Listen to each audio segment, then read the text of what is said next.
Mga mami, pati na rin ang mga daddy, kung naghahanap kayo ng bonding activities kasamang inyong kids, subukan ninyo itong nadiskubreng bagong themed indoor playground ni Laila sa Binondo, Manila. Naku, Laila, meron palang ganyan dyan. Ano-ano bang pwedeng ma-enjoy ng kids? At pati na rin ang mga parentals dyan sa nahanap mo sa Binondo.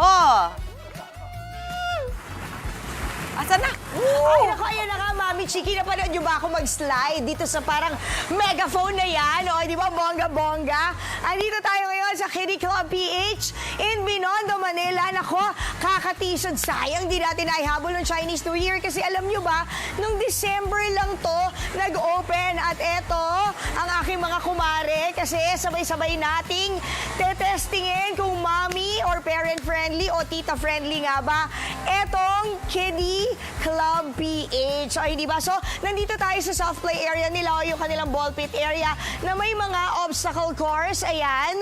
Tapos yan, ano yan, interactive screen. Pwede mong batu-batuhin. But, wait, there's more. Meron pa dito. Kasi, ayan o, kung gusto niyo naman ng merry-go-round, dalawa yan. Pwede ka sumakay doon. Hoy, mga Mars! Sakay nga kayo doon sa merry-go-round. Subukan natin. Testingin natin ang powers ng merry-go-round. So, pwede kayo umikot dyan sa parang mini merry-go-round or dito. Woohoo! Hi! Ay, di ba? Ang bongga. Pero syempre, pwede ka rin naman pumasok sa loob kasi pwede mo naman lang itong ikot-ikutin na ganyan. O, Mami Chiki. O, di ba, bongga? Okay. Tapos, eto tingnan nyo. Para sa mga mas younger na bagets, meron tayo ditong Happy Sand. O, ayan, o, tingnan nyo. Nice! Sarap talaga ng feeling ng sand dito. So, ayan, pwede mong laruin ang mga bato-bato. Ayan. O, di ba? Ang cute! Ay, nako, mag-e-enjoy si Marty dito for sure. Ang aking pamangkin na si Marty at si Francesa. But wait, there's more, ha? Eto pa. Nako, Andre, para sa'yo to. Ayan. Pwede ba 2 tao dyan? Saring. Sige, go. Ayan, para ka lang hamster dyan. Ayan. Go, Mare, go. Ang agang cardio, di ba? Di ba? Ang cute. But wait, meron pa kasi alam nyo, etong ating Kiddie Club PH in Binondo, Manila ay ang kauna-unahang Chinoy na indoor playground sa buong bansa. And of course, what makes it more special kundi nandito tayo sa world's oldest Chinatown, no? Hindi ba? At hindi ba kukumpleto ang inyong experience kung hindi kayo papasok dito sa area na to? Ang kanilang tinatawag na pretend play or pwede kayo magsuot ng mga traditional Chinese na costumes. O, diba? So, subukan natin yan habang tinatawag naman natin ang ating makakausap for today, si Sir Marky Del Mundo, isa sa mga co-partners, diba, ng Kiddie Play Manila. Yes. Good morning, sir. Kwentuhan mo naman kami habang, pwede ba to? Ang cute eh. O, tinin nyo. Yan, bagay ba? Alam niyo yan, bagay yan sa mata ni tita. Okay, sir, etong area natin ay tinatawag na pretend play area. Yes. So dito, parang dressing room. Yes, pwede silang mamili ng costumes nila para mas feel nila yung pagiging Oo nga naman. Chinese dito sa Chinatown. Oo, di ba? Okay. Tapos, pwede na nilang isuot to all throughout habang naglalaro. Kahit ilang Sige. oras sila nandito. Tour mo pa ako, Yes, sir. Bukod dito sa nice na dressing room, how many, kumbaga, interactive rooms do we have I dito? think we have at least 10 interactive Wow, rooms. okay. So, eto yan. We have the calligraphy room. Wow! So, in the future, we'll have a calligraphy tutor as well. Mga pakonti-konti lang naman, So, hindi naman tuturuan, mga Yes. basic na calligraphy room. At saka talagang... very emperor-like. Oo, ganda. Tapos may parang mini library. Yes, Ito, yes. what's this? And this one is the fine arts room, pero medyo digital na tayo ngayon.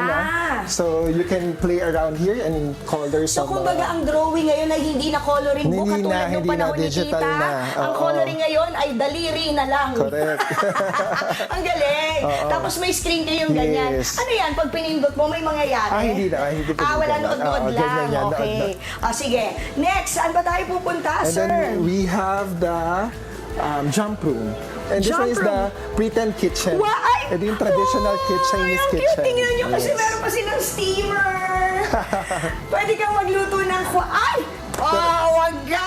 May laman! The dumplings. Dumplings! So, hindi ba? Tapos, Pero hindi siya heated kasi baka oo, makuha ng syempre, mga for the bata. kids' safety. Speaking of safety, sir, ano-ano po ba yung, how do we keep, syempre may suot tayong mga ganito. Yes, and- So, paano po ba natin, sinasanitize ba natin ito? Actually, Luto-luto tayo, luto-luto. Sige, sir, daldal, Actually, daldal lang. sinasanitize to every 2 hours, no? So we have Every? staff to clean every 2 hours. And then, bawal yung outside slippers. So they have to wear their socks. Okay. Ayan, dapat magmedyas. Luto Yes. na, o di ba? O sir, sige. Habang naman tumatalon-talon tayo dito sa Yeah, jump room. Sa mga Ayan. trampolines natin. Oo. Sir, as a titang beauty poor, as in Yes, beauty pa. lang ang meron, poor Hindi tayo, naman, wala hindi masyadong naman. pera. Magkano? Baka No, yung it's mamaya very mahal. cheap for weekdays. It's only at 268 to 368. And then sa weekends, from 368 to 468. Ay, bongga. Depende sa number of hours na stay Ayun, nila. pero ang minimum, ilang oras yung 268 na sinasabi I think mo? that's 1 or 2 Uy, hours. pwede na yun hindi na bitin yun. Hindi na, Okay. hindi na. So, invite mo silang lahat dito. So we would like to invite everyone to come by here at Lucky Chinatown. This is the first ever Chinese themed playground in the Philippines. So it's located at the 3rd floor of Lucky Chinatown Mall. Iyon naman. Ako, sir, dadalhin ko Yes. talaga si Marty at si Francesa dito Oh, para you're very masaya. welcome here. Oo, tapos susuotin ko na ganito. Mami Chiki, ang ganda na namang idea nito, hindi ba? Lalong-lalo na sa mga Chinoy para mas, mag-grasp nyo ang Yes, inyong yes. Filipino-Chinese Correct, roots, correct. hindi ba? Thank you so much, Sir Thank you, ma'am. Marky, Thank you po, for thank you waking po. up so early in the Thank you. morning. Oo, nga. Halika, magluto na tayo ulit dito sa Tara iyong po. bonggang kitchen. Upo ka dyan, ikaw Yes, ang po. bisita ko. Okay, back to studio, magluluto lang ako, ha? Ipaghahanda ko ng napakasarap na pagkain, si Sir Marky. Ayan, ilabas na ang siomay. Paak, ayan. Wow! Gusto ko yung headdress, di ba? Naku naman talaga. Laila, nahuli nga, sabi niya sana nung Chinese New Year pa lang alam na, pero di ba, never too late. Naku, makapasal nga dyan. Maraming salamat sa iyo, Laila. Mga kapatid, Dimples Romana po, maging maalam at may pakialam sa mga napapanahong issue at headlines. Mag-follow na po at subscribe na sa social media pages ng News 5.